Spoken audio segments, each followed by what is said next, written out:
안녕하세요. K-위클리 포스트입니다. 2023년 10월 16일 주요 뉴스입니다.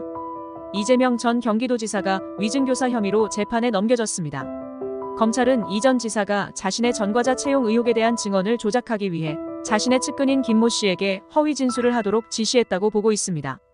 검찰에 따르면 이 전 지사는 2022년 7월 4일 김 씨에게 전임 지사의 지시로 전과자를 채용했다는 취지의 허위 진술을 하라고 지시했습니다.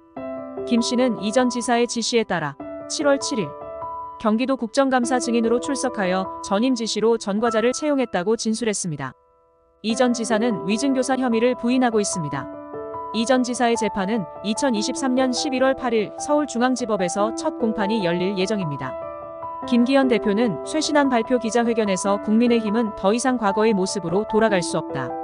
국민의 목소리를 경청하고 국민의 기대에 부응하는 정당으로 거듭나겠다고 말했습니다.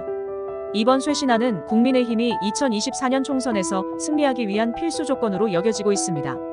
국민의힘은 지난 6월 지방선거에서 참패한 이후 내홍이 심화되고 있으며 지지율도 하락세를 보이고 있습니다. 이러한 상황에서 쇄신안을 통해 당내 갈등을 해소하고 국민의 지지를 회복해야 한다는 것이 김기현 대표의 판단입니다. 다만 김기현 체제 2기의 쇄신안이 성공적으로 실행될 수 있을지는 아직 미지수입니다. 당내 갈등이 깊은 상황에서 쇄신안을 통해 당을 하나로 묶을 수 있을지, 그리고 국민의 마음을 돌릴 수 있을지 의문이 제기되고 있습니다. 김기현 대표는 쇄신안의 성공을 위해 당내 구성원들의 적극적인 협조를 요청했습니다. 김 대표는 쇄신은 당의 미래를 위한 필수 조건이다. 당내 구성원 모두가 힘을 모아 쇄신을 완수해야 한다고 말했습니다.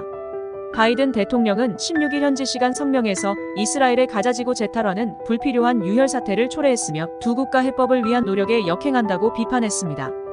바이든 대통령은 이스라엘과 팔레스타인 모두의 평화와 안보를 위해서는 분쟁의 근본 원인을 해결하기 위한 진지한 노력이 필요하다고 강조했습니다.